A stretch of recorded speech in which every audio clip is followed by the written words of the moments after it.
Hello, Peter. Thank you very much for accepting our invitation. It has been an honor for us to have you here. First of all, I would like you to briefly introduce yourself and provide us with some information about your background and experience in the field of proficiency testing. Thank you, Hamid Ezra. It's a real privilege to be able to do this and to contribute to helping build awareness of analytical quality in Iran. My first experience of proficiency testing goes back to the mid-1970s, when, as a very young graduate, I was working in a UK hospital clinical chemistry lab. Back then, Technicon's automated systems were slowly invading the laboratory, which really until the end of the 60s had been predominantly wet chemistry hand analysis. And as these automated systems came in, there was growing awareness that some form of measuring the quality of the data was needed, and comparing data from lab to lab was needed. I was doing a part-time Master of Chemical Pathology qualification at Birmingham University, and the professor, Tom Whitehead, at the Wolfson Laboratory in that university, had become the driving force behind the development of what were called external quality assurance, where all the labs in the Birmingham area received the same sample to be tested for the same analytes, and then their results would be evaluated against the known value and the mean results of all of the participants. So you could see how close to the actual data you were and how you sat in relation to all the other labs. And that's really what today we call proficiency testing. So let's move on to the early 2000s.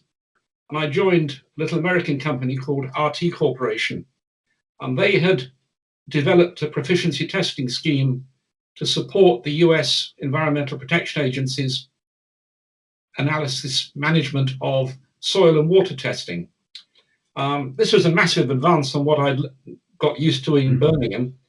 Very computerized, online reporting, online data evaluation, but it achieved the same thing.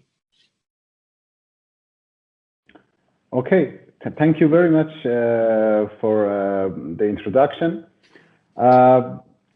Comparing with other internal quality control tools, what would be the main advantage of participation in proficiency testing in your idea? I think the key thing is its freedom from internal management pressures and its neutrality. Anything that is run externally is inevitably free from internal bias. And yes, you can have very robust internal quality assurance, which will support the EQA scheme. And the other big important thing is that commercial laboratories sell their data, and increasingly prospective clients want to see the historical EQA data. So the reality is that the potential client will place more weight on the EQA performance or proficiency testing performance than any internal data. Mm-hmm. Okay, so you mean that it's an independent tool in order to provide a summary of laboratory performance in different tests? Yes, it basically says that we're part of an external quality assurance scheme, proficiency testing scheme. The organizer is independently audited because they're accredited to ISO 17043. So it is as independent and as professional as it's possible to be. And we'll come on to the sort of cheating aspect later on in this conversation, I think. Mm-hmm. Okay, perfect. Imagine a laboratory which has purchased several suitable CRMs which covers its scope of activities, both in terms of all the matrices that they analyze and the concentration ranges. and they don't want to spend the money for participation in proficiency testing because they believe that with CRMs they can independently evaluate their performance themselves. What would be your response to such a situation? I fully understand where they're coming from. PT is expensive, CRMs are expensive, and why do you need both? Well, in my view, the two complement each other. They are different sides of the same quality system. So if they can find a PT scheme, they should belong to it, and they should take part in it. Depends a bit on a number of factors, but at least twice a year. Their internal quality control data is probably daily or weekly. The historical internal quality assurance data shows the analytical process stability. If you plot Shewhart charts, you'll see any trends. So if the internal QA shows that the method is well controlled, you don't need more than twice a year PT. So in general, the more stable the process, the less PT is needed. CRMs are used to validate methods, to calibrate instruments. They can be used as quality control, internal quality control standards, but they're not always ideal. Okay, you mentioned that twice a year period of frequency of participation would be sufficient if we have a good internal quality control system in place. Is it for some sensitive areas like environmental or food analysis, or in any other area you suggest frequent participation like twice a year? I think twice a year is the absolute minimum, and many accreditation body technical auditors will only accept that under pressure. The reality is that most sensitive areas, people will participate 4 times a year, in some cases 6 times a year. The more you participate, the more certainty you have, but the more cost there is. So there's an economic balance. If it's a simple analysis and it's been done for years and is well under control, my view is that twice a year is enough. But often you can change an analytical system, a new piece of equipment, the method ceases to be quite as stable as it was, and over a period of time you may choose to do more PT until you're certain that you're back under the level of control that you previously had. Okay, thank you very much for the explanation. Let's go to ISO 17025 class 772, in which it emphasizes on participation in proficiency testing. It says that the laboratory shall monitor its performance by comparison with results of other laboratories where available and appropriate. What is your interpretation of these two terms, available and appropriate? This is quite a complex area. It really says what it says, but the real world doesn't make it possible for PT schemes to cover every possible matrix analyte combination. So if you're working in an environmental lab where there's a lot of samples, a lot of PT programs around the world, looking at toxic metals and organics and other pollutants in soil and water, there's not really an issue. The biggest challenge is actually the food industry. Food PT is much harder to do, to produce samples, than almost anything else, because many food materials are by definition not stable, and many countries have quarantine restrictions on the importation of food material, which makes it impossible to ship samples. Narcotic drugs are another area there where providing a PT sample is very difficult in some countries. So the narcotic control agencies in countries don't seem to want to listen to the analytical quality control people. So that's why they're not always available. Or what's available may not be appropriate. There's no point in analyzing a PT sample where the matrix doesn't match your own, or the range of analyte concentrations is vastly different from your own sample. So okay, perfect. In those situations, you have to do the best you can with your internal quality assurance data. Mm-hmm. In Iran, our national accreditation system has interpreted the term availability as having a proficiency testing organizer at national level. Mm-hmm. Otherwise, it is not mandatory for laboratories to participate in international PTs. Do you agree with such an interpretation? It limits our choices for participation, and the laboratories feel free to not to participate in PTs and not to spend in such a very useful tool for monitoring their performance. Yeah, I agree and I don't agree. If there is a good national scheme that's accredited to 17043, fine. But in many countries, if there's no national scheme, the technical auditors, and my own personal interpretation of clause 772, means the lab should seek out an accredited PT scheme from another country. That's why there's the EPTIS PT database that's run by BAM in Germany. It's European Proficiency Testing schemes. But in some cases, if a national accreditation body takes a different view, there's not much you can do to change it, because these accreditation bodies reflect, in many cases, government policy. So it may not be good science, but it's the world. Okay.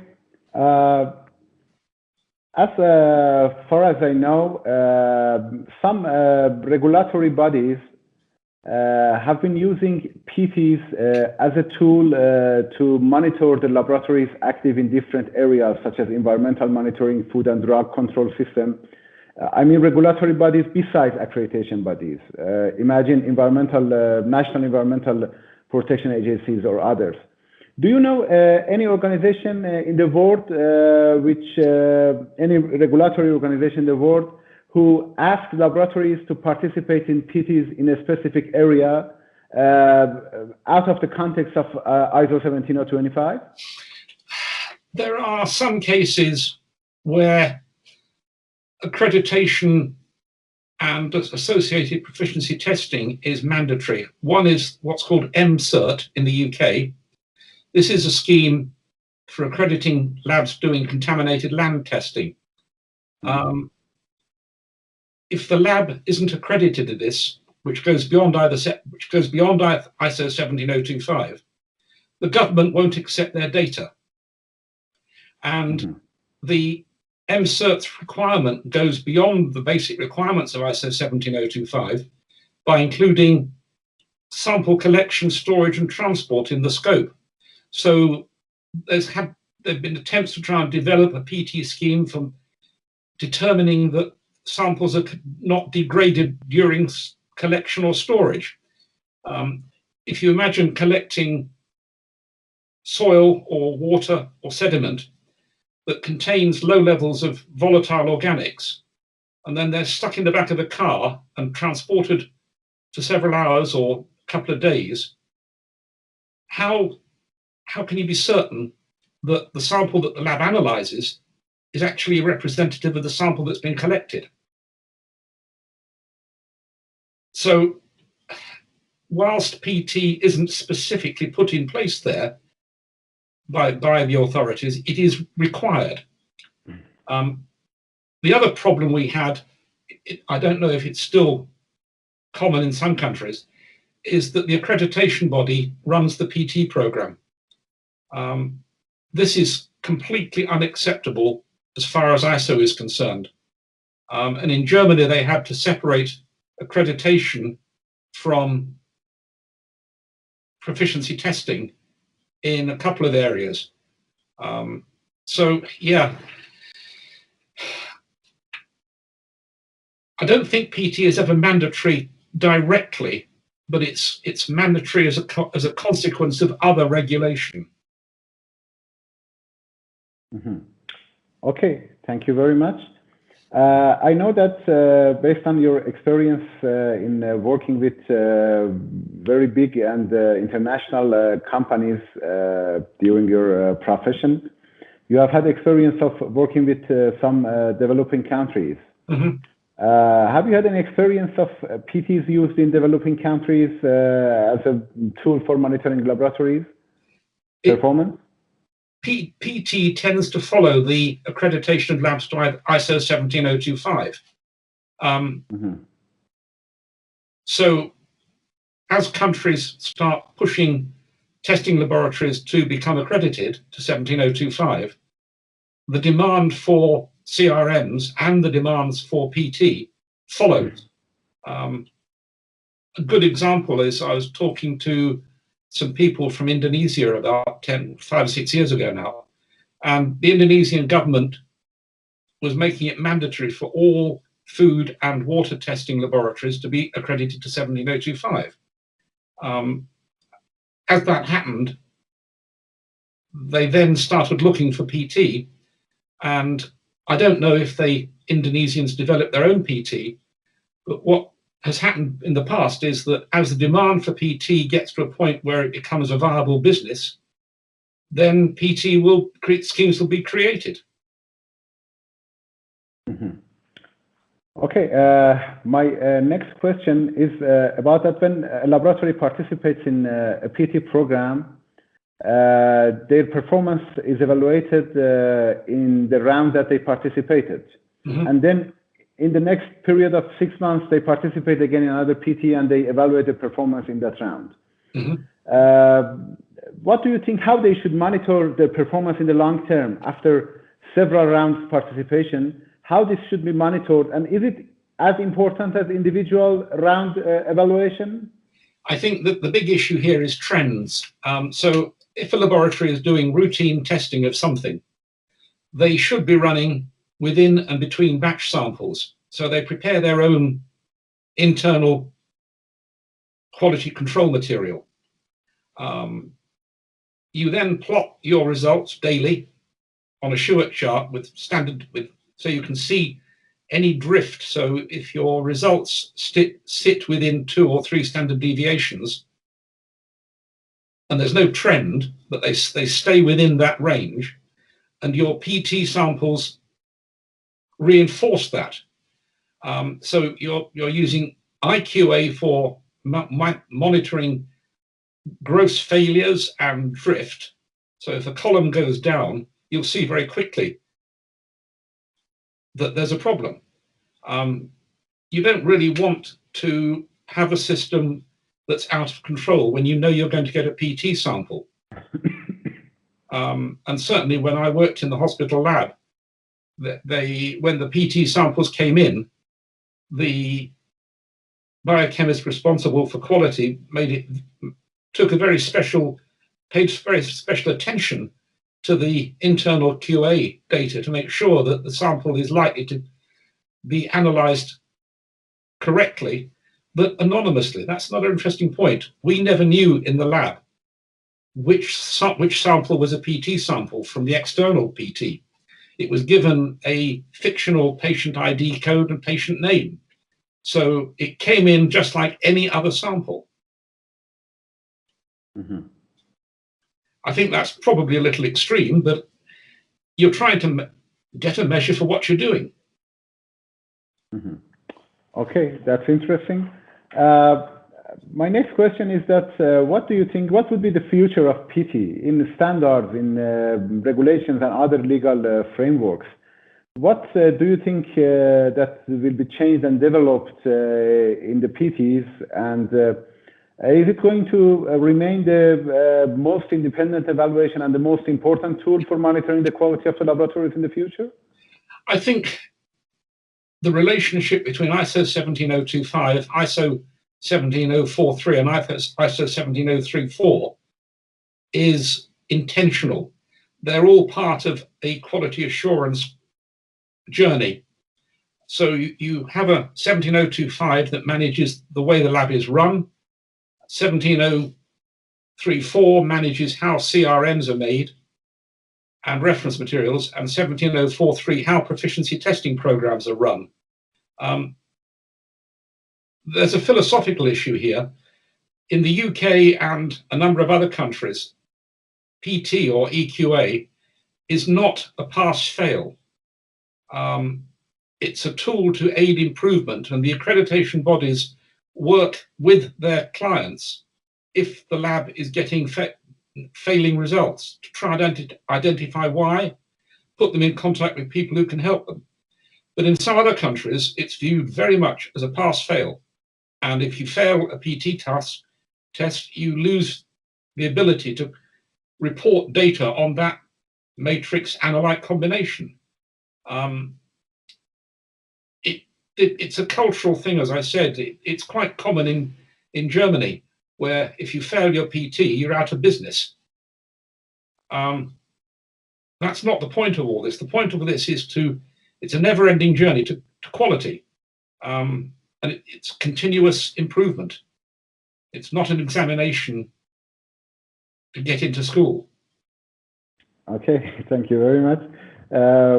My last question is based on our experience in organizing PTs in the context of ISO 17043. That one of the requirements is that PT providers should prevent collusion and falsification in organizing PTs. And it's a very difficult task for us that we should cut the communication between the participants, because they call each other and they know each other and they can talk about the sample that they have received.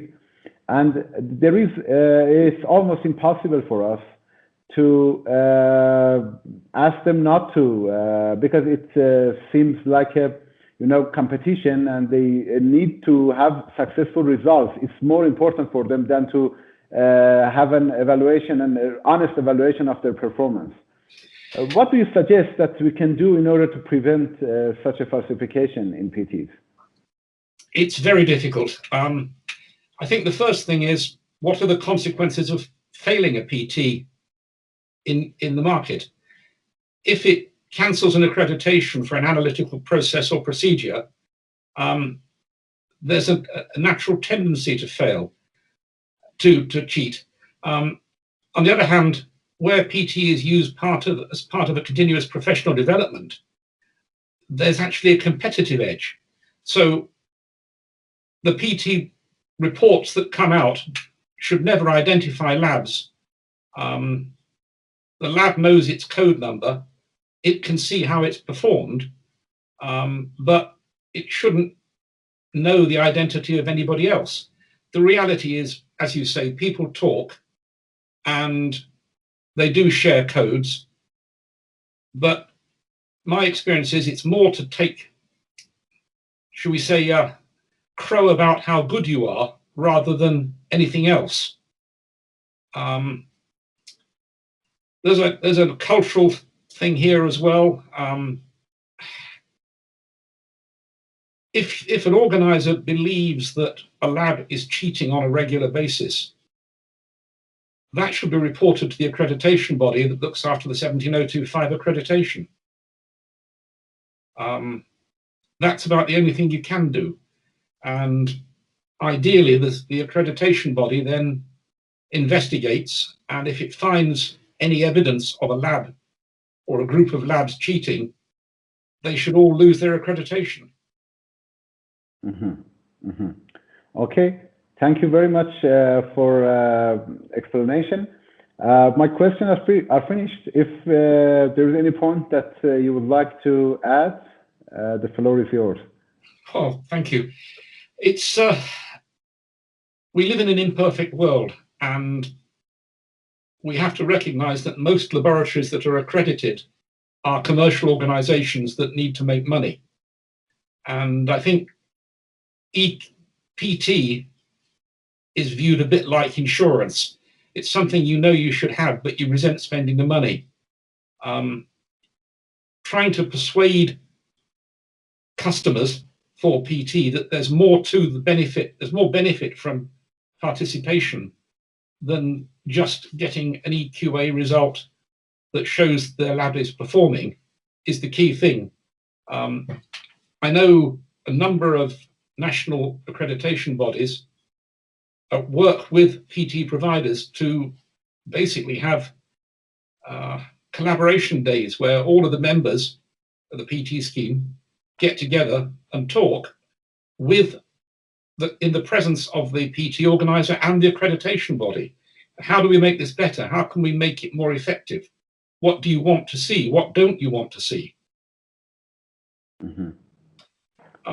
But this has all got to be paid for. So I think you have to do the best you can with the resources available. Yes, I do believe with you that we should be patient and see that this laboratory is getting more and more interested in participation in PTs and consider the PT, as you said, a cultural change that they see PT as a tool to monitor the performance, and they see it's worth investing in such a mechanism in order to provide them with some feedback about how good they are. Yeah. I think that's probably one of the most powerful tools. I've yet to meet a lab manager who isn't proud of his good results. Mm-hmm. Or her good results. Exactly. Okay, thank you very much for your time, Peter. It has been an honor for me to have you here, and I hope to see you again in the future. Thank you very much. I look forward to our next meeting, Hamid Ezra. It's been most enjoyable, and if, as a result of this webcast, you get questions, if you'd like to bring them together, I'm more than happy to help you. Okay, thank you very much. Thank you very much for the time. Have a good time. Bye now. Bye.